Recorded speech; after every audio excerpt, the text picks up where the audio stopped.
Hello ಸ್ನೇಹಿತರೆ, Kannada mister info ಚಾನಲ್ಗೆ ನಿಮಗೆಲ್ಲರಿಗೂ ಸ್ವಾಗತ.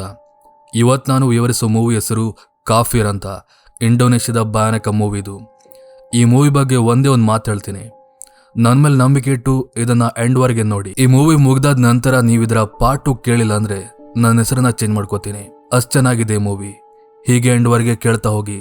ಸೊ ಹಾಗಾದ್ರೆ ಹೆಚ್ಚಿನ ಟೈಮ್ ವೇಸ್ಟ್ ಮಾಡದೆ ಸೀದಾ ಈ ಮೂವಿಯ ಕತೆ ಕಡೆ ಹೋಗೋಣ. ಸೊ ಮೂವಿ ಸ್ಟಾರ್ಟಿಂಗ್ ಅಲ್ಲಿ ನಮಗೊಬ್ಬ ಹ್ಯಾಪಿ ಫ್ಯಾಮಿಲಿನ ತೋರಿಸ್ತಾರೆ. ಮೊದಲಿಗೆ ಆ ಫ್ಯಾಮಿಲಿಯ ಪರಿಚಯ ನಿಮ್ಗಾಗಿ. ಇವನು ಮನೆಯ ಯಜಮಾನ ಹರ್ಮನ್, ಅವನ ಹೆಂಡತಿ ಶ್ರೀ, ಹಾಗೆ ಇಬ್ಬರು ಮಕ್ಕಳಿದ್ದಾರೆ. ಪ್ರೆಸೆಂಟ್ ಅಲ್ಲಿ ಆಂಡಿ ಅನ್ನೋನು ಮನೇಲಿಲ್ಲ, ಟೀನಾನವಳು ಮಾತ್ರ ಮನೇಲಿದ್ದಾಳೆ. ಹರ್ಮನ್ ಮನೆಯ ಮೂಲೆಯಲ್ಲಿ ಕೂತು ಪಿಯಾನೋಲಿ ತನ್ನ ಫೇವ್ರೆಟ್ ಹಾಡನ್ನ ಪ್ಲೇ ಮಾಡ್ತಿದ್ರೆ, ಈ ಕಡೆ ಅಡಿಗೆ ಕೋಣೆ ಒಳಗೆ ಈ ಶ್ರೀ ತನ್ನ ಹರ್ಮನ್ಗೆ ಇಷ್ಟವಾಗಿದಂತ ಒಂದು ಡಿಶ್ನ ಮಾಡ್ತಿರ್ತಾಳೆ, ಚಿಕನ್ ಸೂಪ್ನ. ಹಾಗೆ ಮಾಡ್ತಿರುವಾಗ ಶ್ರೀನ ಗಮನ ಮನೆ ಹೊರಗಿರುವಂತ ಒಬ್ಬ ಹೆಂಗಸಿನ ಕಡೆ ಹೋಗುತ್ತೆ. ಶಾಕಿಂಗ್ಲಿ ಆ ಹೆಂಗಸು ಒಂದೇ ಸಮನೆ ಇವ್ರ ಮನೆ ಕಡೆನೆ ನೋಡ್ತಿರ್ತಾಳೆ. ಬಟ್ ಇವಳು ಅದ್ರ ಬಗ್ಗೆ ಜಾಸ್ತಿ ಗಮನ ಕೊಡದೆ ಆ ವಿಂಡೋನಲ್ಲೇ ಕ್ಲೋಸ್ ಮಾಡಿ ಸುಮ್ನಾಗ್ತಾಳೆ. ಅದಾದ ನಂತರ ಎಲ್ಲರೂ ಊಟ ಮಾಡ್ಲಿಕ್ಕೆ ಸ್ಟಾರ್ಟ್ ಮಾಡ್ತಾರೆ. ಇವಾಗ ಕೂಡ ಆಂಡಿ ಮನೇಲಿಲ್ಲ. ಆವಾಗ ಇದ್ದಕ್ಕಿದ್ದಾಗೆ ಈ ಹರ್ಮನ್ ರಕ್ತದ ವಾಂತಿನ ಮಾಡಲಿಕ್ಕೆ ಸ್ಟಾರ್ಟ್ ಮಾಡ್ತಾನೆ. ಹಾಗೆ ಅವನ ಬಾಯಿಂದ ಒಂದು ಗ್ಲಾಸ್ ಪೀಸ್ ಹೊರಬರುತ್ತೆ. ಈ ಟೀನಾ ಅದೇ ಕೂಡಲೇ ಆ ಊರಿನ ಮುಖ್ಯಸ್ಥಂಗೆ ಕಾಲ್ ಮಾಡ್ಲಿಕ್ಕೆ ಹೋಗ್ತಾಳೆ. ಬಟ್ ಕಾಲ್ ಕನೆಕ್ಟ್ ಆಗುದಿಲ್ಲ. ಆ ಹೊತ್ತಿಗೆ ಆಂಡಿ ಕೂಡ ಬಂದು ಇನ್ನೇನು ಅವನ್ನ ಅಲ್ಲಿಂದ ಕರ್ಕೊಂಡು ಹೋಗ್ಬೇಕು. ಸ್ಯಾಡ್ಲಿ ಹರ್ಮನ್ ಆ ಸ್ಪಾಟಲ್ಲೇ ಸತ್ತೋಗ್ಬಿಡ್ತಾನೆ. ಅದಾದ ನಂತರ ತುಂಬಾ ದಿನ ಆಗುತ್ತೆ. ಹರ್ಮನ್ನ ಎಲ್ಲ ಅಂತಿಮ ಕಾರ್ಯ ಇವಾಗ ಮುಗ್ದಿರುತ್ತೆ. ಆದ್ರೆ ಮನೇಲಿ ಒಂಥರದ ಶೋಕದ ವಾತಾವರಣ. ಈ ಶ್ರೀ ಅಂತೂ ಫುಲ್ ಡಲ್ ಆಗಿದ್ಲು. ಎಲ್ಲಿವರೆಗೆಂದ್ರೆ ಈ ಹರ್ಮನ್ಗೆ ಬಹಳ ಇಷ್ಟವಾದ ಚಿಕನ್ ಸೂಪ್ನ ಮಾಡೋದನ್ನೇ ಆವತ್ತಿಂದ ಬಿಟ್ಬಿಟ್ಟಿದ್ಲು. ಹಾಗೆ ಅವನಿಗೆ ಇಷ್ಟವಾದ ಎಲ್ಲ ವಸ್ತುನ ಕೂಡ ಮನೆಯಿಂದ ಹೊರಗಾಕಿದ್ಲು. ಅವನ್ ನೆನ್ಪು ಬಂದ್ರೆ ಇವಳಿಗೆ ಬೇಜಾರಾಗುತ್ತಂತ. ಹಾಗೆ ಒಂದಿನ ಈ ಟೀನಾ ಒಟ್ಟಿಗೆ ಹೇಳ್ತಾಳೆ, ಒಬ್ಬ ಮನುಷ್ಯ ಸತ್ತಾದ ನಂತರ 30 ದಿನದವರೆಗೆ ಅವನ ಆತ್ಮ ಮನೇಲಿರುತ್ತೆ ಅಂತ. ಆ ಮಾತನ್ನೆಲ್ಲ ಕೇಳಿ ಇವಳಿಗೆ ಶಾಕ್ ಆಗಿ ಅಲ್ಲಿಂದ ಎದ್ದೋಗ್ತಾಳೆ. ಆವಾಗಲ್ಲಿ ಒಬ್ಬ ವ್ಯಕ್ತಿಯ ಎಂಟರ್ ಆಗುತ್ತೆ. ಅವನ ಹೆಸರು ಸಲೀಂ ಅಂತ. ಅವನು ಆ ಮನೆಯ ಕೆಲಸದಾಳು. ಕೆಲವು ದಿನಗಳ ಹಿಂದಷ್ಟೇ ಬಂದ ಅವನನ್ನ ಇವಳು ಕೆಲಸಕ್ಕಂತ ಇಟ್ಕೊಂಡಿದ್ಲು. ಹಾಗೆ ಈ ಶ್ರೀ ಹೇಳ್ತಾಳೆ, ನನ್ನ ಕೋಣೆಯ ಸೀಲಿಂಗ್ ಅಲ್ಲಿ ಒಂಥರ ಕಲೆ ಆಗಿದೆ, ಒಂಥರದ ಕಪ್ಪು ಕಲೆ ಆಗಿದೆ, ಅದನ್ನ ಕ್ಲೀನ್ ಮಾಡುವಂತ. ಸರಿ ಅಂತ ಈ ಸಲೀಂ ಕೂಡ ಆ ಕೆಲಸಕ್ಕೆ ಮುಂದಾಗ್ತಾನೆ. ಅದಾದ ನಂತರ ಮನೆ ಒಳಗೆ ಒಬ್ಬ ಗೆಸ್ಟ್ ಬರ್ತಾರೆ. ಈ ಆಂಡಿ ಒಬ್ಬ ಹುಡುಗಿನ ಆ ಮನೆಗೆ ಕರ್ಕೊಂಡು ಬಂದಿದ್ದ. ಅವಳ ಹೆಸರು ಸುಮನ್ ಅಂತ. ಸುಮನ್ ಬಗ್ಗೆ ಪರಿಚಯ ಮಾಡುವುದಾದ್ರೆ ಅವಳು ಹಾಗೆ ಅವಳ ಅಮ್ಮ ರತ್ನ ಎಂಬವರು ಒಂದು ಕ್ಯಾಟರಿಂಗ್ ಮಾಡ್ತಾ ಜೀವನ ಮಾಡ್ತಿರ್ತಾಳೆ. ಆ ಕ್ಯಾಟರಿಂಗ್ ಮಾಡೋ ವೇಳೆನೆ ಈ ಆಂಡಿಯ ಗುರುತಾಗಿ ಅವನೊಟ್ಟಿಗೆ ಲವ್ ಆಗಿದ್ದು. ಹನುಮ್ ತುಂಬಾ ಒಳ್ಳೆ ಹುಡುಗಿಯಾಗಿದ್ದ ಕಾರಣ ಆಂಡಿ ಮನೆಯವರಿಗೆ ಅವಳು ತುಂಬಾ ಇಷ್ಟ ಆಗ್ತಾಳೆ. ಅದಾದ ನಂತರ ಈ ಆಂಡಿ ಮನೆಯಲ್ಲಿ ಒಂದ್ ಸಾಂಗ್ ನ ಪ್ಲೇ ಮಾಡ್ತಾನೆ. ಹನುಮ್ನ ಆ ಸಾಂಗ್ ಪ್ಲೇ ಮಾಡಿ ಇಂಪ್ರೆಸ್ ಮಾಡುವಂತ. ಆದ್ರೆ ಆ ಸಾಂಗ್ ಕೇಳಿ ಈ ಶ್ರೀಗೆ ಇಷ್ಟ ಆಗುದಿಲ್ಲ. ಅದೇ ಕೂಡಲೇ ಅದನ್ನ ಸ್ಟಾಪ್ ಮಾಡ್ತಾಳೆ. ಬಿಕಾಸ್ ಆ ಸಾಂಗ್ ಬೇರೆ ಯಾವ್ದು ಅಲ್ಲ, ಹರ್ಮನ್ ಯಾವಾಗ್ಲೂ ಇಷ್ಟಪಡ್ತಿದ್ದ ಅದೇ ಪಿಯಾನೋ ಸಾಂಗ್. ಅದಾದ ನಂತರ ಈ ಹನುಮ್ ಆಂಡಿ ಕೇಳ್ತಾಳೆ, ಈ ಯಾಕೆ ನಿನ್ನಮ್ಮ ಆ ಸಾಂಗ್ ನ ಸ್ಟಾಪ್ ಮಾಡಿದ್ರಂತ. ಅವಾಗ ಆಂಡಿ ಇದ್ದ ವಿಷಯ ಹೇಳ್ತಾನೆ. ಅಂದ್ರೆ ಕೆಲವು ದಿನಗಳ ಹಿಂದೆ ತನ್ನ ತಂದೆ ತೀರಿ ಹೋಗಿದ್ದ ವಿಷಯ. ಈ ಶ್ರೀ ಹಾಗೆ ಟೀನ ಪ್ರಕಾರ ಅವ್ರ ಮನೆಯಲ್ಲಿ ಬ್ಲ್ಯಾಕ್ ಮ್ಯಾಜಿಕ್ ಮಾಡಿದ್ದಾರೆ, ಅದರಿಂದ ಅವರ ತಂದೆ ಸತ್ತೋಗಿದಾರಂತ. ಆದ್ರೆ ಈ ಆಂಡಿಗೆ ಅದರ ಬಗ್ಗೆ ಯಾವುದೇ ನಂಬಿಕೆ ಇದ್ದಿರುವುದಿಲ್ಲ. ಈ ಕಡೆ ಇವರಿಬ್ಬರು ಮಾತಾಡ್ತಿರುವಾಗ ಅಡ್ಗೆ ಕೋಣೆಯಿಂದ ಒಂದು ಶಬ್ದ ಬರುತ್ತೆ. ಹೋಗಿ ನೋಡಿದಾಗ ಶ್ರೀಯಲ್ಲಿ ಬಿದ್ದಿರ್ತಾಳೆ. ಏನಾಯ್ತಂತ ಕೇಳಿದಾಗ ಯಾರೋ ನನ್ನ ಕಾಲಿಗೆ ಹೊಡೆದಂತಾಯ್ತು, ಅದಕ್ಕೋಸ್ಕರ ಬಿದ್ದೆ ಅಂತ. ಅದಾದ ನಂತರ ಎಲ್ಲರೂ ಅವಳನ್ನ ಅವಳ ರೂಮ್ಗೆ ಕರ್ಕೊಂಡೋಗಿ ಮಲಗಿಸ್ತಾರೆ. ಆ ರಾತ್ರಿ ಶ್ರೀ ತನ್ನ ಕಾಲನ್ನ ಅಬ್ಸರ್ವ್ ಮಾಡ್ತಾಳೆ. ನೋಡಿದ್ರೆ ಅವಳ ಕಾಲ್ ಮೇಲೆ ಯಾವುದೋ ಬ್ಲ್ಯಾಕ್ ರೀತಿಯ ಒಂದು ಕಲೆ ಆಗಿರುತ್ತೆ. ಅವಳು ಆ ಗಾಯಕ್ಕೆ ಔಷಧಿನ ಹಾಕೋತಿರುವಾಗ ಆ ಮನೆಯೊಳಗೆ ಒಂದು ಸಾಂಗ್ ಪ್ಲೇ ಆಗುತ್ತೆ. ಆ ಸಾಂಗ್ ಬೇರೆ ಯಾವುದೂ ಅಲ್ಲ, ಈ ಹರ್ಮನ್ ಯಾವಾಗ್ಲೂ ಪ್ಲೇ ಮಾಡ್ತಿದ್ನಲ್ಲ ಅದೇ ಪಿಯಾನೋ ಸಾಂಗ್. ಅದನ್ನ ಕೇಳಿ ಈ ಶ್ರೀಗೆ ಕೋಪ ಬರುತ್ತೆ. ಮೋಸ್ಟ್ಲಿ ಇದೆಲ್ಲ ಆಂಡಿದೆ ಕೆಲಸ ಅಂತ ಅವಳು ಸೀದಾ ಪಿಯಾನೋ ಹತ್ರ ಹೋಗ್ತಾಳೆ. ಬಟ್ ಶಾಕಿಂಗ್ಲಿ ಪಿಯಾನೋ ಹತ್ತಿರ ಯಾರು ಕೂಡ ಇದ್ದಿರೋದಿಲ್ಲ. ಆವಾಗಲ್ಲಿ ಆಂಡಿ ಕೂಡ ಬರ್ತಾನೆ ಅಂಡ್ ಹೇಳ್ತಾನೆ, ಅವನಿಷ್ಟೋ ತನಕ ರೂಮಲ್ಲಿದ್ದೆ ಹೊರತು ಈ ರೀತಿ ಸಾಂಗ್ನ ಬಾರಿಸಿದ್ದು ನಾನಲ್ಲ ಅಂತ. ಆಮೇಲೆ ಆಂಡಿ ಅವಳನ್ನ ಸೀದಾ ರೂಮ್ ಒಳಗೆ ಕರ್ಕೊಂಡೋಗಿ ಮಲಗಿಸ್ತಾನೆ.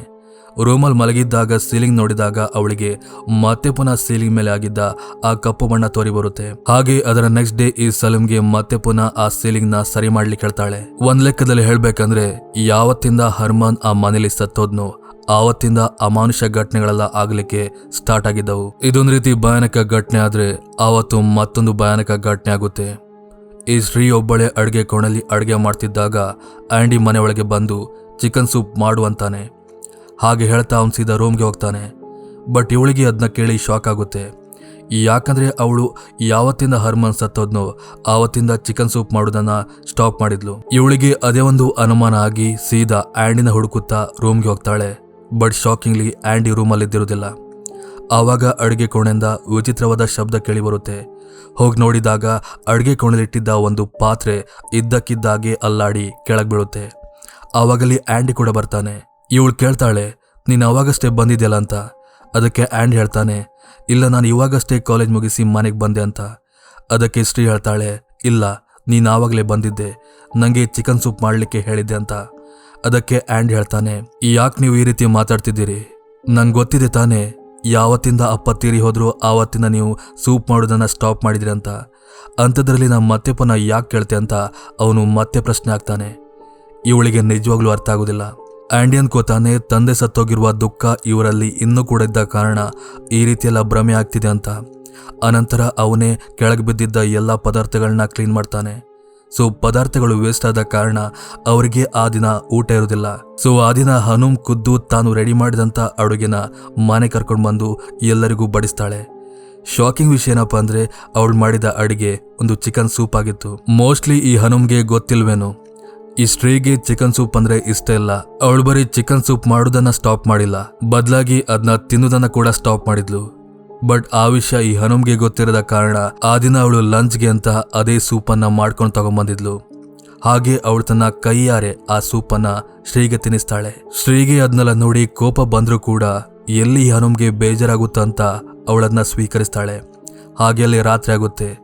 ರಾತ್ರಿ ಹೊತ್ತಲ್ಲಿ ಮಳೆ ಸ್ಟಾರ್ಟ್ ಆಗಿದ್ದ ಕಾರಣ ಶ್ರೀ ಹನುಮ್ಗೆ ಈ ರಾತ್ರಿ ನಿನ್ ಮನೆಗೆ ಹೋಗೋದು ಬೇಡ, ಇಲ್ಲೇ ಸ್ಟೇ ಆಗುವಂತಾಳೆ. ಇವಾಗ ಮಧ್ಯರಾತ್ರಿಯ ಸಮಯ ಆಗಿರ್ಬೋದು. ಹನುಮ್ ಹಾಗೆ ಆ್ಯಂಡಿ ತಮ್ಮ ತಮ್ಮ ರೂಮಲ್ಲಿ ಮಲ್ಕೊಂಡಿದ್ರೆ ಈ ಟೀನಾ ಹಾಗೆ ಶ್ರೀ ಇಬ್ಬರೇ ಒಂದು ರೂಮಲ್ಲಿ ಕೂತು ಮಾತಾಡ್ತಿರ್ತಾರೆ. ಟೀನಾ ಅಮ್ಮನ ಕಾಲಿಗೆ ಔಷಧಿ ಹಾಕ್ತಿರ್ತಾಳೆ. ಆವಾಗ ಈ ಶ್ರೀ ಹೇಳ್ತಾಳೆ, ಮನೇಲಿ ಯಾವತ್ತಿಂದ ಅವರು ಸತ್ತೋದ್ರು ಆವತ್ತಿಂದ ಅಮಾನುಷ್ಯ ಘಟನೆಗಳೆಲ್ಲ ಆಗ್ತಿದ್ದಾವೆ. ನಮ್ಮನೆಗೆ ಯಾರೋ ಬ್ಲ್ಯಾಕ್ ಮ್ಯಾಜಿಕ್ ಮಾಡಿದಾರಂತ. ಆದರೆ ಟೀನಾ ಆ ಮಾತನ್ನೆಲ್ಲ ಸೀರಿಯಸ್ ಆಗಿ ತಗೊಳ್ಳಲ್ಲ. ಆವಾಗ ಇದ್ದಕ್ಕಿದ್ದಾಗೆ ಲೈಟಲ್ಲಿ ಆಫ್ ಆಗುತ್ತೆ. ಈ ಶ್ರೀ ಲ್ಯಾಂಟನ್ ದೀಪನ ತಗೊಂಡು ಬರ್ಬೇಕಂತ ಹೊರಗೋಗಿ ಒಳಗೆ ಬಂದಾಗ ಆ ಸೀಲಿಂಗ್ ಮೇಲೆ ಮತ್ತದೇ ಬ್ಲ್ಯಾಕ್ ರೀತಿಯ ಕಲೆ ತೋರುತ್ತೆ. ಹಾಗೆ ಆ ಕಲೆ ಒಳಗಿಂದ ಯಾವುದೋ ಒಂದು ಆಕೃತಿ ಹೊರಬಂದು ಅವಳಿಗೆ ಹೆದರಿಸುತ್ತೆ. ಅವಳು ಭಯದಲ್ಲಿ ಅದೇ ಕೂಡಲೇ ಕಿರಿಚಿ ಅಲ್ಲೇ ಪ್ರಜ್ಞೆ ತಪ್ಪಿ ಹೋಗ್ತಾಳೆ. ಅದರ ನೆಕ್ಸ್ಟ್ ಡೇ ಎಲ್ಲರೂ ಅವಳನ್ನ ಆಸ್ಪತ್ರೆಗೆ ಕರ್ಕೊಂಡು ಹೋದಾಗ ಅಲ್ಲಿನ ಡಾಕ್ಟರ್ ಹೇಳ್ತಾರೆ, ಹೆದರುವ ಯಾವುದೇ ಅಗತ್ಯ ಇಲ್ಲ, ಅವಳಿಗೆ ಸ್ಟ್ರೆಸ್ ಆದ ಕಾರಣ ಈ ರೀತಿಯಾಗಿದೆ, ಬಿಟ್ರೆ ಬೇರೇನು ಕೂಡ ಇಲ್ಲ ಅಂತ ಅಲ್ಲಿಂದ ಕಳಿಸಿಕೊಡ್ತಾರೆ. ಹಾಗೆ ಈ ಆ್ಯಂಡಿ ಟೀನಾ ಹಾಗೆ ಶ್ರೀ ಕಾರ್ ಮೂಲಕ ಮನೆಗೆ ಹೋಗ್ತಿರುವಾಗ ದಾರಿ ಮಧ್ಯೆ ಅವರೊಂದು ಮನೆ ಕ್ರಾಸ್ ಮಾಡ್ಕೊಂಡು ಹೋಗ್ತಾರೆ. ಆ ಮನೆಯಲ್ಲಿ ಇಬ್ರು ವ್ಯಕ್ತಿಗಳಿರ್ತಾರೆ. ಒಬ್ಬ ಶರ್ಮನ್ ಹಾಗೆ ಮತ್ತೊಬ್ಳು ಅವನ ಮೇಡ್. ಶರ್ಮನ್ ಅಂದ್ರೆ ಒಂದ್ ರೀತಿ ಮಾಟಗಾರ ಅಂತ ಅರ್ಥ. ಈ ಶರ್ಮನ್ ಹಾಗೆ ಮೇಡ್ ಅವರ ಫ್ಯಾಮಿಲಿನ ನೋಡ್ತಿರೋ ರೀತಿ ನೋಡಿ ನಮ್ಗೆಲ್ಲ ಕೂಡ ಗೊತ್ತಾಗುತ್ತೆ ಈ ಶರ್ಮನ್ ಹಾಗೆ ಆ ಫ್ಯಾಮಿಲಿಗೂ ಏನೋ ಸಂಬಂಧ ಇದೆ ಅಂತ. ಹಾಗೆ ಅವ್ರ ಮನೇಲಿ ಆಗ್ತಿರುವ ಎಲ್ಲ ಘಟನೆಗಳ ಬಗ್ಗೆ ಅವನಿಗೆ ಅರಿವಿದೆ ಅಂತ. ಅದಾದ ನಂತರ ರಾತ್ರಿ ಆಗುತ್ತೆ. ಆ ರಾತ್ರಿ ಎಲ್ಲರೂ ಕೂತು ಡಿನ್ನರ್ ಮಾಡ್ತಿದ್ದಾಗ ಯಾವ ರೀತಿ ಮೂವಿ ಸ್ಟಾರ್ಟಿಂಗ್ ಅಲ್ಲಿ ಹರ್ಮನ್ ವಾಂತಿ ಮಾಡಿದ್ನೋ ಅದೇ ರೀತಿ ಈ ಶ್ರೀ ಕೂಡ ವಾಂತಿ ಮಾಡ್ತಾಳೆ. ಹಾಗೆ ಅವಳ ಬಾಯಿಂದ ಒಂದು ಗ್ಲಾಸ್ ಪೀಸ್ ಹೊರಬರುತ್ತೆ. ಗಾಬರಿಗೊಂಡ ಅವರು ಅದೇ ಕೂಡಲೇ ಶ್ರೀನ ಆಸ್ಪತ್ರೆಗೆ ಕರ್ಕೊಂಡು ಹೋಗ್ತಾರೆ. ಅಲ್ಲಿನ ಡಾಕ್ಟರ್ ಹೇಳ್ತಾರೆ, ಇವಳು ಗ್ಲಾಸ್ ಪೀಸ್ ನುಂಗಿದ ಕಾರಣ ಹೀಗಾಗಿದೆ ಅಂತ. ಬಟ್ ಇವರಿಬ್ಬರಿಗೆ ಅರ್ಥ ಆಗಲ್ಲ. ಅಮ್ಮ ಹಾಗೆ ಮಾಡಲಿಕ್ಕೆ ಸಾಧ್ಯನಿಲ್ಲ ಅಂತ ವಾಪಸ್ ಮನೆಗೆ ಬಂದು ಟೀನಾ ಆ ರಾತ್ರಿ ಶ್ರೀನ ರೂಮ್ನ ಚೆಕ್ ಮಾಡಿದಾಗ ಅಲ್ಲವಳಿಗೆ ಶಾಕಿಂಗ್ಲಿ ಒಂದು ಕಬಾಟಲ್ಲಿ ಒಂದು ಗ್ಲಾಸ್ ಪೀಸ್ ತೋರುತ್ತೆ. ಆ ಗ್ಲಾಸ್ ಪೀಸ್ ಬೇರೆ ಯಾರದು ಅಲ್ಲ, ಮೂವಿ ಸ್ಟಾರ್ಟಿಂಗ್ ಅಲ್ಲಿ ಹರ್ಮನ್ ವಾತಿ ಮಾಡಿದಾಗ ಬಂದಂತ ಅದೇ ಗ್ಲಾಸ್ ಪೀಸ್. ಆವಾಗ ಶ್ರೀಗೆ ಎಚ್ಚರವಾಗಿ ಆ್ಯಂಡಿ ಹಾಗೆ ಟೀನಾ ಹೇಳ್ತಾಳೆ, ನಾಳೆ ನೀವು ಸ್ಕೂಲ್ಗೆ ಹೋಗಿ ಅಂತ. ಸರಿ ಅಂತ ಅದರ ನೆಕ್ಸ್ಟ್ ಡೇ ಅವರಿಬ್ಬರು ಸ್ಕೂಲ್ಗೆ ಹೋದ್ರೆ ಇದೇ ಒಳ್ಳೆ ಸಮಯ ಅಂತ ಶ್ರೀ ಸೀದಾ ಆ ಮಾಟಗಾರನ ಹತ್ತಿರ ಹೋಗ್ತಾಳೆ. ಅಲ್ಲಿ ಅವರಿಬ್ಬರ ಮಾತುಕತೆ ಮೂಲಕ ನಮ್ಗೆ ಗೊತ್ತಾಗುತ್ತೆ 20 ವರ್ಷಗಳ ಹಿಂದೆನೇ ಒಂದಿನ ಅವಳು ಅವನ ಮೀಟ್ ಮಾಡಲಿಕ್ಕೆ ಬಂದಿದ್ಲು ಅಂತ. ಆಮೇಲೆ ಆ ಮಾಟಗಾರ ಒಂದು ರೀಚಲ್ ಮೂಲಕ ಕಂಡುಹಿಡಿತಾನೆ ಈ ಶ್ರೀ ಹಾಗೆ ಅವಳ ಫ್ಯಾಮಿಲಿ ಮೇಲೆ ಯಾರೋ ಬ್ಲ್ಯಾಕ್ ಮ್ಯಾಜಿಕ್ ಮಾಡಿದಾರಂತ. ಆನಂತರ ಶ್ರೀ ಸೀದಾ ಅವರ ಮನೆಗೆ ಬಂದು ಚೆಕ್ ಮಾಡ್ತಾನೆ. ಅಲ್ಲವನಿಗೆ ಒಂದು ಟ್ಯೂಬಲ್ಲಿ ಅವಳ ಕೂದಲನ್ನು ಹಾಕಿಟ್ಟು ಯಾರೋ ಮಾಟ ಮಾಡಿ ಹೋಗಿದ್ದಾರೆ. ಅದನ್ನ ಕಂಡು ಈ ಶ್ರೀ ಹೇಳ್ತಾಳೆ, ಈ ಯಾರದನ್ನ ಮಾಡಿ ಹೋಗಿದ್ದಾರೋ ಅವರಿಗೆ ರಿವರ್ಸ್ ಮಾಟ ಮಾಡಿ ಅಂತ. ಸೊ ಅದರ ನೆಕ್ಸ್ಟ್ ಡೇ ಇವಳೊಂದು ಫೋಟೋ ತಗೊಂಡೋಗಿ ಆ ಮಾಟಗಾರನಿಗೆ ತೋರಿಸ್ತಾಳೆ. ಇದರಲ್ಲಿರುವ ವ್ಯಕ್ತಿ ತಾನೇ ನಮಗೆ ಮಾಟ ಮಾಡಿದಂತ. ಅದಕ್ಕೆ ಅವನು ಹೌದಂತಾನೆ. ಸೊ ಅವಳು ಹೇಳ್ತಾಳೆ, ಈ ಕೂಡಲೇ ಮಾಟನ ರಿವರ್ಸ್ ಮಾಡಿ ಅಂತ. ಸೊ ಇವನು ಆ ಪ್ರೋಸೆಸ್ಗೆ ಮುಂದಾಗ್ತಾನೆ. ಹೀಗೆ ಪ್ರೋಸೆಸ್ ಕಂಪ್ಲೀಟ್ ಮಾಡ್ತಾನೆ. ಆ ಮಾಟಗಾರನಿಗೆ ತುಂಬ ಖುಷಿಯಾಗುತ್ತೆ ಪ್ರೊಸೆಸ್ ಸಕ್ಸಸ್ ಆಯಿತು ಅಂತ. ಆದರೆ ಲಾಸ್ಟಲ್ಲಿ ಇದ್ದಕ್ಕಿದ್ದಾಗೆ ಅವನು ಗಾಳಿಯಲ್ಲಿ ತೇಲ್ತಾ ಅವನ ಮೈಯೆಲ್ಲ ಬರ್ನ್ ಆಗಲಿಕ್ಕೆ ಸ್ಟಾರ್ಟ್ ಆಗುತ್ತೆ. ಆ್ಯಕ್ಚುಲಾಗಿ ಟ್ವಿಸ್ಟ್ ಏನಪ್ಪ ಅಂದರೆ, ಯಾರು ಈ ಶ್ರೀ ಕುಟುಂಬದ ಮೇಲೆ ಮಾಟ ಮಾಡಿದಾರೋ ಅವ್ರಿಗೆ ಮೊದಲೇ ಗೊತ್ತಿತ್ತು ಈ ಮಾಟನ ಶ್ರೀ ರಿವರ್ಸ್ ಮಾಡ್ತಾಳಂತ. ಅದಕ್ಕೋಸ್ಕರ ರಿವರ್ಸ್ ಮಾಡೋ ಮಾಟದಿಂದ ಪಾರಾಗ್ಲಿಕ್ಕೋಸ್ಕರ ಅವ್ರು ಆಲ್ರೆಡಿ ಒಂದು ಮಾಟ ಮಾಡಿದ್ರು. ಅದರಿಂದ ಹೀಗೆಲ್ಲ ಆಗ್ತಿದೆ. ಆ್ಯಂಡ್ ಲಾಸ್ಟಲ್ಲಿ ಈ ಮಾಟಗಾರನ ಮೈಯೆಲ್ಲ ಬೆಂಕಿಯಿಂದ ಸುಟ್ಟೋಗಿ ಅವನ ಇಡೀ ಮನೆ ಸುಟ್ಟೋಗುತ್ತೆ. ಈ ಶ್ರೀ ಹೇಗೋ ಪಾರಾಗಿ ಅಲ್ಲಿಂದ ಮನೆ ಬರ್ತಾಳೆ. ಅದರ ನೆಕ್ಸ್ಟ್ ಡೇ ಈ ಟೀನಾಗೆ ಮನೇಲಿ ಒಂದು ಫೋಟೋ ಸಿಗುತ್ತೆ, ಅರ್ಧ ಫೋಟೋ. ಅದರ್ಧ ಫೋಟೋನೇ ಈ ಶ್ರೀ ತಗೊಂಡೋಗಿ ಆ ಮಾಟಗಾರನಿಗೆ ತೋರಿಸಿದ್ದು. ಸೊ ಈ ಟೀನಾ ಆ ಫೋಟೋನ ತಗೊಂಡೋಗಿ ಆ್ಯಂಡಿಗೆ ತೋರಿಸಿ ಹೇಳ್ತಾಳೆ, ಈ ಫೋಟೋಕ್ಕೂ ನಮ್ಮ ಮನೇಲಿ ಆಗ್ತಿರೋದಕ್ಕೂ ಏನೋ ಸಂಬಂಧ ಇದೆ ಅಂತ. ಬಟ್ ಆ್ಯಸ್ ಯೂಶುವಲ್ ಆ ಆ್ಯಂಡಿ ಅವಳ ಮಾತನ್ನು ಇಗ್ನೋರ್ ಮಾಡ್ತಾನೆ. ಸೊ ಇವಳೊಬ್ಬಳೆ ಅದರ ನೆಕ್ಸ್ಟ್ ಡೇ ಬರ್ನಾಗಿದ್ದ ಆ ಮಾಟಗಾರನ ಮನೆಗೆ ಹೋಗಿ ಸರ್ಚ್ ಮಾಡಿದಾಗ ಅಲ್ಲವಳಿಗೆ ಆ ಫೋಟೋದ ಬಾಕಿ ಉಳಿದ ಅರ್ಧ ಫೋಟೋ ಸಿಗುತ್ತೆ. ಅದನ್ನ ಜೋಡಣೆ ಮಾಡಿ ನೋಡಿದಾಗ ಈ ಹರ್ಮನ್ ಆಗಿ ಶ್ರೀ ಮಧ್ಯೆ ಒಬ್ಬ ಮಹಿಳೆ ನಿಂತಿರೋದು ಗೊತ್ತಾಗುತ್ತೆ. ಆದರೆ ಆ ಮಹಿಳೆ ಮುಖ ಕರೆಕ್ಟಾಗಿ ತೋರುದಿಲ್ಲ. ಬೆಂಕಿ ಹಿಡಿದ ಕಾರಣ ಅವಳ ಮುಖದ ಫೋಟೋ ಸುಟ್ಟೋಗಿತ್ತು. ಆ್ಯಂಡ್ ಒಂದು ವಿಷಯ ಗೊತ್ತಾಗುತ್ತೆ, ಆ್ಯಂಡ್ ನೋಡ್ತಿರೋ ನಮಗೆಲ್ಲ ಗೊತ್ತಾಗುತ್ತೆ ಆ ಮಹಿಳೆಯೇ ಈ ಕುಟುಂಬಕ್ಕೆ ಮಾಟ ಮಾಡಿದಂತ. ಸೊ ಹೇಗಾದ್ರೂ ಮಾಡಿ ಆ ಮಹಿಳೆಯ ಅಡ್ರೆಸ್ ಪತ್ತೆ ಮಾಡ್ಬೇಕಂತ ಟೀನಾ ಆ ಕಾರ್ಯಕ್ಕೆ ಮುಂದಾಗ್ತಾಳೆ. ಆ ಫೋಟೋದಲ್ಲಿ ಅವಳು ಅವರ ಹಿಂದಿರುವ ಒಂದು ಮನೆಯನ್ನು ಅಬ್ಸರ್ವ್ ಮಾಡ್ತಾಳೆ. ಸೊ ಹೇಗಾದ್ರೂ ಮಾಡಿ ಈ ಮನೆನ ಕಣ್ಣು ಹುಡುಕಿ ಅಲ್ಲಿ ಹೋದ್ರೆ ಈ ಮಹಿಳೆ ಬಗ್ಗೆ ಗೊತ್ತಾಗುತ್ತೆ ಅಂತ ಅದೇ ಕೂಡಲೇ ಅವರಿವರ ಸಹಾಯ ತಗೊಂಡು ಸೀದಾ ಆ ಮನೆಗೆ ಹೋಗ್ತಾಳೆ. ಹಾಗೆ ಆ ಮನೆಯವರ ಹತ್ತಿರ ಈ ಫೋಟೋ ತೋರಿಸಿ ಇವಳ ಬಗ್ಗೆ ಗೊತ್ತಾ ಕೇಳ್ತಾಳೆ. ಆದರೆ ಆ ಮನೆಯವರಿಗೆ ಅವಳ ಬಗ್ಗೆ ಯಾವುದೇ ಮಾಹಿತಿ ಗೊತ್ತಿರೋದಿಲ್ಲ. ಹೀಗೆ ಸ್ಯಾಡಲ್ಲಿ ವಾಪಸ್ ಬರ್ತಿರುವಾಗ ಅಲ್ಲೇ ಪಕ್ಕದಲ್ಲಿರುವ ಒಬ್ಬ ಹಳೆಯ ಮುದುಕಿ ಇವಳನ್ನ ಕರೆದಾಳ್ತಾಳೆ ಏನು ಬೇಕು ಅಂತ. ಆವಾಗ ಇವಳು ಆ ಫೋಟೋ ತೋರಿಸಿ ಈ ಮಹಿಳೆ ಬಗ್ಗೆ ಗೊತ್ತುಂಟಂತ ಕೇಳಿದಾಗ ಆ ಅಜ್ಜಿ ಹೇಳ್ತಾಳೆ ಇವಳ ಹೆಸರು ಲೈಲಾ ಅಂತ. ಬಟ್ ಇವಾಗ ಇಲ್ಲಿಲ್ಲ, ಇವಳ ಅಡ್ರೆಸ್ ಕೊಡ್ಬೋದಂತ ಕೇಳಿದಾಗ ಅಜ್ಜಿ ಕೊನೆಗೂ ಒಪ್ಪಿ ಅವಳಿಗೆ ಆ ಮಹಿಳೆಯ ಅಡ್ರೆಸ್ ಕೊಡ್ತಾಳೆ. ಟೀನಾ ಕೂಡ ಅಡ್ರೆಸ್ ಹುಡ್ಕೊಂಡು ಹೋಗ್ತಾಳೆ. ಬಟ್ ಅದೊಂದು ರೆಸ್ಟೋರೆಂಟ್ ಆಗಿತ್ತು. ಸೊ ಟೀನಾ ತನ್ನ ಫ್ಯಾಮಿಲಿನ ಪ್ರೊಟೆಕ್ಟ್ ಮಾಡಲಿಕ್ಕೆ ಈ ರೀತಿ ಎಲ್ಲ ಕಷ್ಟಪಡ್ತಿರ್ಬೇಕಾದ್ರೆ ಆ ಆ್ಯಂಡಿ ಮಾತ್ರ ಮನೇಲಿ ಒಬ್ಬನೇ ಕೂತು ಎಂಜಾಯ್ ಮಾಡ್ತಿರ್ತಾನೆ. ಯಾಕಂದ್ರೆ ಅವನಿಗೆ ಮನೇಲಿ ಆಗ್ತಿರುವ ಆ ಕೆಟ್ಟ ಶಕ್ತಿಗಳ ಆರ್ಭಟದ ಬಗ್ಗೆ ಇನ್ನೂ ಗೊತ್ತಿರಲಿಲ್ಲ. ಸೊ ಇವಾಗ ಅವನಿಗೆ ಗೊತ್ತಾಗುವ ಸಮಯ ಬಂದಿದೆ. ಆ ರಾತ್ರಿ ಶ್ರೀಯೊಬ್ಬಳೆ ಅವಳ ಕೋಣೆಯಲ್ಲಿ ಮಲಗಿದ್ದಾಗ ಅಲ್ಲೊಂದು ಆತ್ಮ ಬಂದು ಅವಳಿಗೆ ಹೆದರಿಸುತ್ತೆ. ಆ ಆತ್ಮ ಬೇರೆ ಯಾರ್ದು ಅಲ್ಲ, ಆವಾಗಷ್ಟೇ ಸತ್ತೋದ್ನಲ್ಲ ಅದೇ ಮಾಟಗಾರನ ಆತ್ಮ ಬಂದು ಅವಳಿಗೆ ಹೆದರಿಸಿತ್ತು. ಅವಳು ಗಾಬರಿಯಲ್ಲಿ ಅದೇ ಕೂಡಲೇ ಕೂಗ್ತಾಳೆ. ಈ ಕಡೆ ಹಾಲಲ್ಲಿ ಒಬ್ನೇ ಕೂತು ತನ್ನ ವರ್ಕ್ ಮಾಡ್ತಿದ್ದ ಆ್ಯಂಡಿಗೆ ಅವಳ ಧ್ವನಿ ಕೇಳಿ ಗಾಬರಿಯಲ್ಲಿ ಹೋಗಿ ನೋಡಿದಾಗ ಅಲ್ಲಿ ಶ್ರೀ ಹೇಳ್ತಾಳೆ, ನಾನು ಇವಾಗಷ್ಟೇ ಈ ರೂಮಲ್ಲಿ ಆ ಮಾಟಗಾರನ ಆತ್ಮ ನೋಡಿದೆ ಅಂತ. ಸೊ ಇದನ್ನೆಲ್ಲ ಕಂಡು ಅವನಿಗೆ ಕೂಡ ಅನುಮಾನ ಬಂದು ಅದರ ನೆಕ್ಸ್ಟ್ ಡೇ ಸೀದಾ ಆ ಮಾಟಗಾರನ ಮನೆಗೆ ಹೋಗ್ತಾನೆ. ಆ ಮಾಟಗಾರನ ಮನೆ ನಮ್ಗೆ ಗೊತ್ತಿರೋ ಹಾಗೆ ಕಂಪ್ಲೀಟ್ ಆಗಿ ಸುಟ್ಟೋಗಿತ್ತು. ಅಲ್ಲವನಿಗೆ ಒಂದು ಗ್ಲಾಸ್ ಟ್ಯೂಬ್ ಸಿಗುತ್ತೆ. ಆ ಗ್ಲಾಸ್ ಟ್ಯೂಬ್ ಬೇರೆ ಯಾವುದೂ ಅಲ್ಲ, ಆವಾಗಷ್ಟೇ ಈ ಶ್ರೇಳ ಮನೆಯಲ್ಲಿ ಮಾಟಗಾರನಿಗೆ ಸಿಕ್ಕಂತ ಅದೇ ಗ್ಲಾಸ್ ಟ್ಯೂಬ್. ಅದನ್ನ ಇಟ್ಕೊಂಡು ಸೀದಾ ಹೊರ ಬರ್ತಿರುವಾಗ ಅಲ್ಲವನ ಕಣ್ಣಿಗೆ ಅದೇ ಮೇಡ್ ತೋರಿ ಬರ್ತಾಳೆ, ಆ ಮಾಟಗಾರನ ಮೇಡ್. ಅವಳು ಇವನ್ನ ಕಂಡು ಇವನ ಮೇಲೆ ಹಲ್ಲೆ ಮಾಡೋಕೆ ಮುಂದಾಗ್ತಾನೆ. ಆವಾಗ ಇವನ ತಡೆದು ಅಲ್ಲಿ ಆಗ್ತಿರುವ ಎಲ್ಲ ಘಟನೆ ಬಗ್ಗೆ ಹೇಳ್ತಾನೆ. ಹಾಗೆ ನಂಗೆ ಈ ಮಾಟಗಾರದ ಶವನ ಗ್ರೇವ್ಯಾರ್ಡ್ ಇರುವ ಪ್ಲೇಸ್ ಬಗ್ಗೆ ಹೇಳುವಂತ ಕೇಳಿ ಅದೇ ಕೂಡಲೇ ಆ ಪ್ಲೇಸ್ಗೆ ಹೋಗ್ತಾನೆ. ಆದರೆ ಆ ಪ್ಲೇಸ್ಗೆ ಹೋಗಿ ನೋಡಿದಾಗ ಅವನಿಗೊಂದು ಶಾಕ್ ಆದಿತ್ತು. ಯಾಕಂದ್ರೆ ಅವನ ಹೆಣನ ಹೂತಿಟ್ಟ ಪ್ಲೇಸಲ್ಲಿ ಅವನ ಹೆಣ ಮಿಸ್ ಆಗಿತ್ತು. ಅದನ್ನೆಲ್ಲ ನೋಡಿ ಇವನಿಗೆ ಕನ್ಫರ್ಮ್ ಆಗುತ್ತೆ, ಈ ಟೀನಾ ಹೇಳ್ತಿರೋದು ನಿಜ. ನಮ್ಮ ಮನೆಗೆ ಯಾರೋ ಬ್ಲ್ಯಾಕ್ ಮ್ಯಾಜಿಕ್ ಮಾಡಿದ್ದಾರೆ, ಅದೇ ಒಂದು ಕಾರಣಕ್ಕೆ ಹೀಗಾಗ್ತಿದೆ ಅಂತ ಅವನು ಅದರ ಮೇಲೆ ವರ್ಕ್ ಮಾಡಲಿಕ್ಕೆ ಸ್ಟಾರ್ಟ್ ಮಾಡ್ತಾನೆ. ಸೊ ಅವನು ಅದೇ ಕೂಡಲೇ ಗಾಬರಿಯಲ್ಲಿ ಬೈಕ್ ತಗೊಂಡು ಮನೆಗೆ ಹೋಗ್ಲಿಕ್ಕೆ ಮುಂದಾಗ್ತಾನೆ. ಈ ಕಡೆ ರೆಸ್ಟೋರೆಂಟಲ್ಲಿದ್ದ ಟೀನಾ ಕೂಡ ಒಂದು ವಿಷಯ ಗೊತ್ತಾಗುತ್ತೆ. ಅದನ್ನ ಆ್ಯಂಡಿಗೆ ಈ ಕೂಡಲೇ ತಿಳಿಸ್ಬೇಕಂತ ಅವನಿಗೆ ಕಾಲ್ ಮಾಡ್ಲಿಕ್ಕೆ ಹೋಗ್ತಾಳೆ. ಬಟ್ ಕಾಲ್ ಮಾತ್ರ ಕನೆಕ್ಟ್ ಆಗೋದಿಲ್ಲ. ಸೊ ಬೇರೆ ದಾರಿ ತೋರದೆ ಅವಳು ಮನೆಗೆ ಹೋಗ್ಲಿಕ್ಕೆ ಮುಂದಾಗ್ತಾಳೆ. ಆ್ಯಂಡ್ ಮನೆಗೆ ಬಂದು ನೋಡಿದಾಗ ಆ ಮನೆಯಲ್ಲಿ ಶ್ರೀ ಯಾವುದೋ ಶಕ್ತಿಯಿಂದ ಕಂಟ್ರೋಲ್ ಆಗಿ ಮನೆಯೆಲ್ಲ ಸುತ್ತಿರ್ತಾಳೆ. ಈ ಟೀನಾ ಕೂಡ ಅವಳನ್ನ ಹುಡುಕುತ್ತಾ ಒಂದು ರೂಮ್ಗೆ ಹೋದಾಗ ಅಲ್ಲಿ ಯಾರೋ ಬಂದು ಅವಳ ಮೇಲೆ ಹಲ್ಲೆ ಮಾಡಿ ಪ್ರಜ್ಞೆ ತಪ್ಪಿಸ್ತಾರೆ. ಈ ಕಡೆ ನಮಗೆ ಈ ರೂಮ್ ಒಳಗಿದ್ದ ಶ್ರೀನ ತೋರಿಸ್ತಾರೆ. ಅವಳು ನೇಣ ಕೊಡ್ಲಿಕ್ಕೆ ಟ್ರೈ ಮಾಡ್ತಿರ್ತಾಳೆ. ಬಟ್ ಆ ಸಿಮಕ್ಕೆ ಆ್ಯಂಡಿಯಲ್ಲಿ ಬರ್ತಾನೆ. ಆ್ಯಂಡಿ ಬಂದ ಶಬ್ದ ಕೇಳಿ ರೂಮ್ ಒಳಗಿದ್ದ ಹನುಮ್ ಕೂಡ ಬರ್ತಾಳೆ. ಆ್ಯಂಡ್ ಇಬ್ಬರು ಹೋಗಿ ಶ್ರೀ ರೂಮ್ನ ಚೆಕ್ ಮಾಡಿದಾಗ ಅಲ್ಲಿ ಶ್ರೀ ಆತ್ಮಹತ್ಯೆಗೆ ಪ್ರಯತ್ನ ಪಡ್ತಿರೋದು ನೋಡಿ ಅವಳನ್ನ ಹೋಗಿ ಸೇವ್ ಮಾಡ್ತಾರೆ. ಹಾಗೆ ಅಲ್ಲಿ ಪ್ರಜ್ಞೆ ತಪ್ಪಿ ಬಿದ್ದಿದ್ದ ಟೀನಾನ ಕೂಡ ಎದ್ಕೊಂಡ್ಬಂದು ಒಂದು ಬೆಡ್ ಮೇಲೆ ಮಲಗಿಸ್ತಾರೆ. ಹಾಗೆ ಆ್ಯಂಡಿ ಆವಾಗ ಹನುಮ್ಗೆ ಈ ಮನೇಲಿ ಆಗ್ತಿರೋ ಎಲ್ಲಾ ಕೆಟ್ಟ ಸಂಗತಿ ಬಗ್ಗೆ ಹೇಳ್ತಾನೆ. ಅದಕ್ಕೆ ಈ ಹನುಮ್ ಹೇಳ್ತಾಳೆ, ಸರಿ ಯಾರು ಕೂಡ ಈ ಮನೇಲಿ ಇರೋದು ಬೇಡ, ಈ ಕೂಡಲೇ ಎಲ್ಲರೂ ನಮ್ಮ ಮನೆಗೆ ಹೋಗೋಣ ಅಂತ ಅದೇ ಕೂಡಲೇ ಎಲ್ಲರೂ ಹನು ಮನೆಗೆ ಶಿಫ್ಟ್ ಆಗ್ತಾರೆ. ಆ ಮನೆಯಲ್ಲಿ ಹನುಮಳ ಅಮ್ಮ ರತ್ನ ಅವರನ್ನ ಬಹಳ ಆದರವಾಗಿ ಸ್ವಾಗತ ಮಾಡ್ತಾಳೆ. ಹಾಗೆ ಟೀನನ ಒಂದು ರೂಮಲ್ಲಿ ಮಲಗಿಸಿ ಆಂಡಿ ಅವಳ ರೂಮಲ್ಲಿ ಏನೋ ಚೆಕ್ ಮಾಡ್ತಿದ್ದಾಗ ಅಲ್ಲವನಿಗೆ ಒಂದು ಆಲ್ಬಮ್ ಸಿಗುತ್ತೆ. ಶಾಕಿಂಗ್ಲಿ ಅದರಲ್ಲಿದ್ದ ಒಂದು ಫೋಟೋ ನೋಡಿ ಅವನಿಗೆ ಗಾಬರಿ ಆಗುತ್ತೆ. ಯಾಕಂದ್ರೆ ಆ ಫೋಟೋಲಿ ಅವನ ಅಪ್ಪ ಅಂದ್ರೆ ಹರ್ಮನ್ ಹನುಮಳ ಅಮ್ಮ ರತ್ನದೊಟ್ಟಿಗಿದ್ದ ಫೋಟೋ ಇತ್ತು. ಅಂದ್ರೆ ರತ್ನ ಹಾಗೆ ಈ ಹರ್ಮನ್ಗೂ ಏನೋ ಸಂಬಂಧ ಇದೆ ಅಂತ. ಹಾಗೆ ಮತ್ತೊಂದು ಫೋಟೋ ಕೂಡ ಸಿಗುತ್ತೆ. ಆ ಫೋಟೋ ಬೇರೆ ಯಾವುದೂ ಅಲ್ಲ. ಇಷ್ಟು ದಿನ ಟೀನಾ ಹಿಡ್ಕೊಂಡು ಊರು ಸುತ್ತಿ ಆ ಮಹಿಳೆ ಬಗ್ಗೆ ವಿಚಾರಣೆ ಮಾಡ್ತಿದ್ಲಲ್ಲ, ಅದೇ ಫೋಟೋ ಅಲ್ಲಿದ್ದಿರುತ್ತೆ. ಹರ್ಮನ್ ಹಾಗೆ ಶ್ರೀನ ಮಧ್ಯದಲ್ಲಿರುವಂತ ಆ ಮಹಿಳೆ ಫೋಟೋ.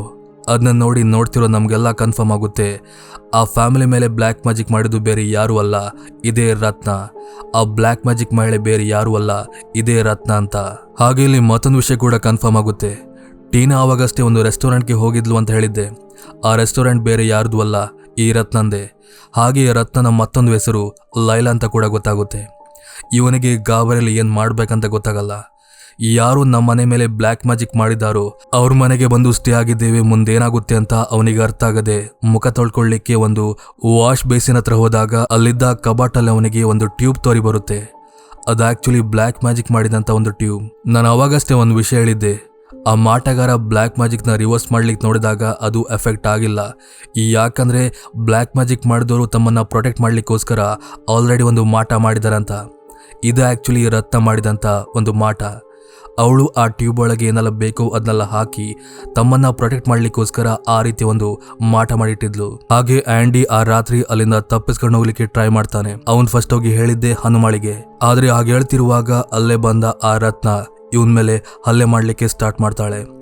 ಇಲ್ಲಿ ಖಾಲಿ ಅವಳು ಮಾತ್ರ ಅಲ್ಲ, ಶಾಕಿಂಗ್ಲಿ ಹನುಮ್ ಕೂಡ ಇವನ್ ಮೇಲೆ ಹಲ್ಲೆ ಮಾಡಿ ಪ್ರಜ್ಞೆ ತಪ್ಪಿಸ್ತಾಳೆ.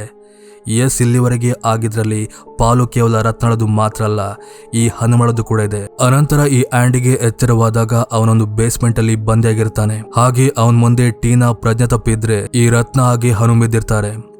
ಆವಾಗ ರತ್ನ ಈ ಮೂವಿಯ ಎಲ್ಲಾ ಸಸ್ಪೆನ್ಸ್ ನ ರಿವೀಲ್ ಮಾಡ್ತಾ ಹೋಗ್ತಾಳೆ. ಆಕ್ಚುಲ್ ಆಗಿ ಏನಪ್ಪಾ ಅಂದ್ರೆ ಈ ರತ್ನ ಹಾಗೆ ಶ್ರೀ ಇಬ್ಬರು ಬೆಸ್ಟ್ ಫ್ರೆಂಡ್ಸ್. ಮೊದಲಿಗೆ ಹರ್ಮನ್ ಹಾಗೆ ಈ ರತ್ನ ಇಬ್ಬರು ಪ್ರೀತಿ ಮಾಡ್ತಿರ್ತಾರೆ. ಬಟ್ ಈ ಶ್ರೀಗೆ ಅದು ಇಷ್ಟ ಇದ್ದಿರುವುದಿಲ್ಲ. ಬಿಕಾಸ್ ಶ್ರೀಗೆ ಹರ್ಮನ್ ಅಂದ್ರೆ ಇಷ್ಟ. ಆಕ್ಚುಲಿ ಇದು ಲವ್ ಟ್ರಯಾಂಗಲ್ ಆಗಿತ್ತು. ಸೊ ಈ ಶ್ರೀ ಏನ್ ಮಾಡ್ತಾಳೆ, ಹೇಗಾದ್ರೂ ಮಾಡಿ ಹರ್ಮನ್ನ ಪಡ್ಕೋಬೇಕಂತ ಡಿಸೈಡ್ ಮಾಡಿ ಒಬ್ಬ ಮಾಟಗಾರನ ಬಳಿ ಹೋಗ್ತಾಳೆ.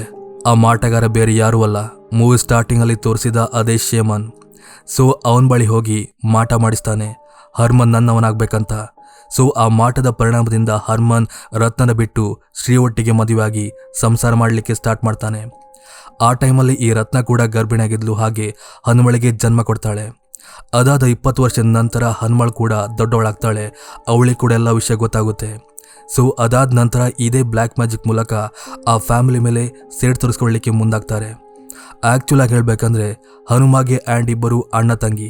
ಆದ್ರೂ ಕೂಡ ಸೇಡಿನ ಪ್ರಭಾವ ಹೇಗಿತ್ತಂದ್ರೆ ಅವ್ರನ್ನ ನಾಶ ಮಾಡ್ಬೇಕಂತ ಪ್ರೀತಿ ನಾಟಕನ ಈ ಆಂಡಿ ಒಟ್ಟಿಗೆ ಮಾಡಿದ್ಲು. ಆಮೇಲೆ ಈ ರತ್ನ ಒಂದು ಊಡೋ ಡಾಲ್ನ ತೆಗಿತಾಳೆ. ಹಾಗೆ ಅದ್ರ ಮೇಲೆ ಕೈಯಾಡಿಸ್ತಾ ಕಂಟ್ರೋಲ್ ಮಾಡ್ತಾ ಅಲ್ಲಿಗೆ ಶ್ರೀನ ಕರೀತಾಳೆ. ಲೈಕ್ ಆ ಡಾಲ್ ಮೂಲಕನೇ ಈ ಶ್ರೀನ ಕಂಟ್ರೋಲ್ ಮಾಡ್ತಿದ್ಲು. ಹಾಗೆ ಆ ಶ್ರೀನ ಹಿಂದ್ಗಡೆ ಆ ಮಾಟಗಾರನ ಆತ್ಮ ಕೂಡ ಬರುತ್ತೆ. ಆ ಮಾಟಗಾರನ ಆತ್ಮನ ಕೂಡ ಇವರು ಕಂಟ್ರೋಲ್ ಮಾಡ್ತಿದ್ರು. ಹಾಗೆ ಆ ಮಾಟಗಾರನ ಆತ್ಮನ ಶ್ರೀನ ದೇಹದ ಒಳಗೆ ಕಳಿಸಿದ್ರು. ಅನಂತರ ಅದೇ ಡಾಲ್ ಮೂಲಕ ಇವರು ಟೀನಾ ಹಾಗೆ ಈ ಶ್ರೀಗೆ ಇಬ್ಬರು ಕೂಡ ಹಿಂಸೆ ಕೊಡ್ಲಿಕ್ಕೆ ಸ್ಟಾರ್ಟ್ ಮಾಡ್ತಾರೆ. ಬಟ್ ಜಾಸ್ತಿಯಾಗಿ ಟೀನಾಗೆ ಹಿಂಸೆ ಕೊಡ್ತಾರೆ. ಅದು ಕೂಡ ಈ ಶ್ರೀನ ಕಣ್ ಮುಂದೆನೆ. ಶ್ರೀ ಮಧ್ಯೆ ವಾಸ್ತವಕ್ಕೆ ಬಂದು ಗೊತ್ತಾಗುತ್ತೆ ಟೀನಾಗೆ ಹಿಂಸೆ ಆಗ್ತಿದೆ ಅಂತ. ಆವಾಗ ಅವಳಿಗೆ ತಪ್ಪಿನ ಅರಿವಾಗುತ್ತೆ. ನಾನೇನೋ ತಪ್ಪು ಮಾಡಿದೆ, ಬಟ್ ಅದರ ಶಿಕ್ಷೆನ ನನ್ನ ಮಕ್ಕಳಿಗೆ ಕೊಡಬೇಡ ಅಂತ ಗೋಗರಿತಾಳೆ. ಆವಾಗ ಈ ರತ್ನ ತನ್ನ ಶಕ್ತಿ ಮೂಲಕ ಈ ಶ್ರೀಗೆ ಹೇಳ್ತಾಳೆ, ಈ ಕೂಡಲೇ ಆ ಮಾಟಗಾರನ ಹೂತಿದ್ದ ಗ್ರೇವ್ಯಾರ್ಡ್ಗೆ ಹೋಗಿ ಅಲ್ಲಿ ನೀನು ಸಮಾಧಿ ಆಗುವಂತ. ಸೊ ಕಂಟ್ರೋಲ್ ಇದ್ದ ಕಾರಣ ಶ್ರೀ ಸೀದಾ ಆ ಪ್ಲೇಸ್ಗೆ ಹೋಗಿ ಆ ಗುಂಡಿ ಒಳಗೆ ಮಲ್ಕೋತಾಳೆ. ಹಾಗೆ ಆ ಮಾಟಗಾರನ ಆತ್ಮ ಮಣ್ಣಾಗ್ಲಿಕ್ಕೆ ಸ್ಟಾರ್ಟ್ ಮಾಡುತ್ತೆ. ಈ ಕಡೆ ಬಂದಿಲಿದ್ದ ಆಂಡಿಗೆ ಏನ್ ಮಾಡ್ಬೇಕಂತ ಗೊತ್ತಾಗಲ್ಲ. ಆವಾಗ ಅವನಿಗೆ ತನ್ನ ಜೇಬಲ್ಲಿದ್ದ ಅದೇ ಮಾಟ ಮಾಡ್ಲಿಕ್ಕೆ ಯೂಸ್ ಮಾಡುವ ಟ್ಯೂಬ್ ಸಿಗುತ್ತೆ. ಆ ಟ್ಯೂಬ್ ಒಳಗೆ ಈ ಹನುಮಾಳ ಒಂದು ವಸ್ತುನಾಗ್ತಾನೆ. ಹಾಗೆ ಆ ವಸ್ತುಗೆ ಹನುಮಾಳ ಹಾಗೆ ರತ್ನಗೆ ಸಂಬಂಧ ಇತ್ತು. ಸೊ ಅದ್ರ ಮೂಲಕ ಮಾಟ ಮಾಡುವಂತ ಅವನು ಅವರ ವಸ್ತುನ ಆ ಟ್ಯೂಬ್ ಒಳಗಾಗಿ ಇಟ್ಕೋತಾನೆ. ಹಾಗೆ ಆ ಹೊತ್ತಿಗೆ ಹನುಮ್ ಕೂಡ ಬಂದು ಇವನಿಗೆ ಟಾಂಟ್ ಮಾಡ್ತಿರ್ತಾಳೆ. ಸೊ ಅದೇ ಒಳ್ಳೆ ಸಮಯ ಅಂತ ಅವನು ತನ್ನ ಕಾಲ್ ಮೂಲಕ ಈ ಹನುಮ್ಗೆ ಒದ್ದು ಬಿಡ್ತಾನೆ. ಹಾಗೆ ಅದೇ ಕೂಡಲೇ ತನ್ನ ಕೈಲಿದ್ದ ಆ ಟ್ಯೂಬ್ನ ಅಲ್ಲಿದ್ದ ಬೆಂಕಿಯೊಳಗೆ ಹಾಕ್ತಾನೆ. ಅದರಿಂದ ಆ ಪ್ರೊಟೆಕ್ಟಿವ್ ಮಾರ್ಟ್ ಏನಿದೆ ಅದು ನಾಶವಾಗಿ ಈ ಹನುಮಾಗೆ ರತ್ನ ಇಬ್ಬರ ದೇಹ ಕೂಡ ಬರ್ನ್ ಆಗ್ಲಿಕ್ಕೆ ಸ್ಟಾರ್ಟ್ ಆಗಿ ಅವರಿಬ್ಬರು ಅಲ್ಲೇ ಸತ್ತೋಗ್ತಾರೆ.